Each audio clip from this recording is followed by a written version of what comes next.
Word, son. What do you do, YouTube? It's your boy, Jedivine. All right, man, before we get into this video, make sure to like button, comment, subscribe, share the word, spread the links, because you know how I do. If you haven't already, hit the subscribe button, click the bell icon to be notified every time I upload. But without further ado, let's get into it. All right, man. I know a lot of people try to hold NBA Live to a standard because that was the last NBA Live that a lot of people remember, and they try to, say that it was, I don't know, I want to say, I don't know. I want to say, I guess maybe it's just a nostalgia thing. So people try to hold that near and dear to their heart. But I'm going to be real with y'all, man. Live 10 was terrible. That game was awful. So allow me to go into detail, and maybe you feel the same way. But that game was just terrible. You know what I mean? All it was it got some games that I played, or most games that I played, it literally all boiled down to who can shoot the ball and make the most shots. That's what it literally all boiled down to, because majority of the time computer can be predictable. You know what I mean? So say for example, like they're swinging the ball around, right? Sometimes they'll pass the ball or do 1 or 2 or 3 passes and then they'll shoot the ball. So you can always time a block like that. Sometimes you could, sometimes you couldn't. Or, when it came time to throw it into the post, they would always shoot the ball. And when I tell you, the post game in that game was awful. Like, they had no post game, no animations, no nothing whatsoever. You know what I mean? The post game was terrible. The animations were so suction cup like. They always sucked you into some stupid animation that you weren't trying to do. You know what I mean? Making passes was awful. The ball physics was terrible. You know what I'm saying? You couldn't play defense. You couldn't block shots like you wanted to unless they were literally like dead in front of you. You know what I mean? Like, say for example, like if a guy is coming up, right, and the ball is closest to your right arm, your guy would use his left hand to swat the ball. Or even then, sometimes you'll be in front of somebody and just you can't block it at all whatsoever unless you come out of somewhere and they give you the SWAT animation. You know what I mean? That's the only way that you're able to get the SWAT off.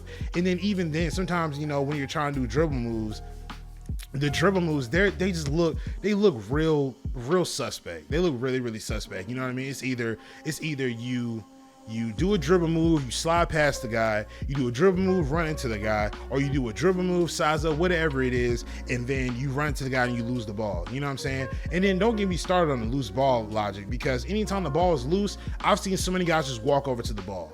Like literally just walk over to the ball. Neither one would try to pick the ball up. Nobody try to make the attempt to try to save the ball. No, nothing.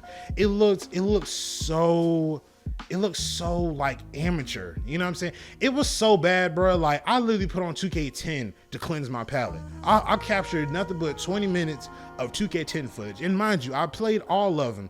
Live 10 and 2K10. I played both demos. I played 2K. I think I played Live 10 first, then played 2K10. Now, the thing is, I was kind of more on the 2K side because, mind you, in that one video I put up, I said I got 2K9 on my birthday because I played the demo the night before. So I was already kind of on the 2K side already because live just wasn't fluid enough. You know what I mean? So, a lot of this stuff all came down to animation. You know what I mean? Everything was canned, everything was predetermined. So that's what literally, pushed me away from live. You know what I mean? But I gave live 10 its last hooray. But if there was 2 things I had to say that I liked about FIBA, that's when each team has their respective teams for their nations, like USA, Slovenia, you had Germany, you had Russia, you had China, all those teams, right? So the FIBA World Championship, that was cool. And then I know this is minute and y'all might not think this makes sense, but I like the tension in the net. I thought to me that was really like cool. Like that was a real minute detail that I liked. I liked that, you know what I mean? Then the same as that time, they also were trying to, mock TNT's presentation. You can see by the score bug in the bottom right corner, you know what I'm saying? So they try to do that, but just the net tension, like, you have times where you might score a basket, right? The ball might go into the rim, and when it goes into the rim or goes to the hoop, you'll have the ones where it'll hit back iron and it'll cradle into the net and it'll go down. You know what I mean? Or you'll just have those shots where it's a straight switch, whatever the case is. But that net tension, I thought that detail was just so cool to me. So the FIBA World Championship and the net tension, those are probably the 2 positive things I could pull out of that. Other than that, man, the shooting was terrible. You would think that, because they always say use the apex of the jumper to, once you reach the apex of your jumper, that's your best chance of making a shot. But even then, there's no such thing as a smooth animation. Let me say that again. There's no such thing as a smooth animation in live 10 at least. You know what I'm saying? Because every time I would shoot the ball, I felt myself, you know, I put it in my brain that, okay, if it's a smooth release, I should be fine, right? You would think so. But every time I did a smooth release, it always either came up short or it didn't go in at all. But if I overtimed it, meaning that I held it longer than what it's supposed to be, then I found a jumper to go in more often, which is so stupid. Like, I'm talking, this was so bad. Like, hold on, y'all. Much better. All right, now while I talk about NBA Live, just enjoy some 2K10 footage, because I told y'all, man, I had to cleanse my palate. This Live 10 is just, that game is just awful. You know what I mean? Like, there's no way you can pay me to say that game was great. You know what I mean? Like, that game was just so awful. And I know that, you know, it's a nostalgia thing, so that's why people will hold on to it so dearly. But Live 10 was just terrible. That game was awful. There's no way that y'all could put something like that together, especially when there's competition. That's the best y'all could do. You know what I mean? I'm not gonna lie to you. I had this one guy that I went to school with, right? Not gonna say he was a friend, because I didn't really, you know, rock with him like that. But, you know, we seen each other on a daily basis, said what's up, kept pushing, so he was all right, you know? But I know when we would talk about basketball games, a lot of people were flocking to the 2K side, you know what I mean? So whenever we would talk about basketball, he would always refer to Live. And, you know, a lot of people would always say, like, oh, Live, like, why you talking about Live, bro? Live is almost on his way out. He's like, oh no, Live is the best. Live is this, that, and the third. So, you know, we would let him rock, you know, let him say his piece or whatever.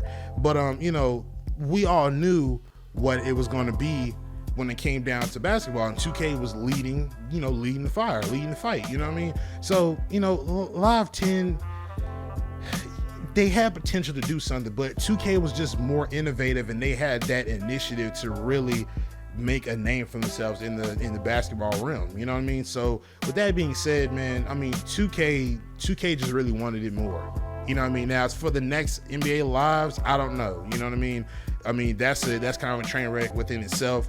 And the crazy thing about it is, you know, a lot of the lives that I played, when I put a slider set on it, it played a lot better than what the game's base sliders did. You know what I'm saying? Like, that's the only way I can get the game to really play to its true potential. Other than that, the game played like a pile of garbage. You know what I'm saying? Even for NCAA Basketball 10. Even then with that, it plays just like Live. But when I put a slider set on it, which is a great slider set, if I can find it, I'll put it up here. But or I'll put it back on there. I don't know if I saved the file or not, but whatever. But I found a slider set that made the game play so much differently and more better, and it eliminated a lot of the cheesy cookie cutter crap that the game, you know, came with. You know what I'm saying? So yeah, man, let me know what y'all think in the comment section down below, man. Live is terrible. I'm sorry. Like, in retrospect, I know Soft Drink TV talked about it. I'm not sure what he said in it, you know what I mean? But I know a lot of people try to hold that dear to their heart for a nostalgia type thing, but Live 10 was terrible. NBA Live was god awful. Compared to 2K10, Live 10 was just god awful. You know what I'm saying? You know what I'm saying? But yeah, but I'm going to get out of here, man. Make sure to like button, comment, subscribe, share the word, spread the links, because you know how I do. Appreciate all love and support y'all been showing also. But I'm going to get up out of here, man. It's your boy Jay Divine, and I'm signing out. Peace.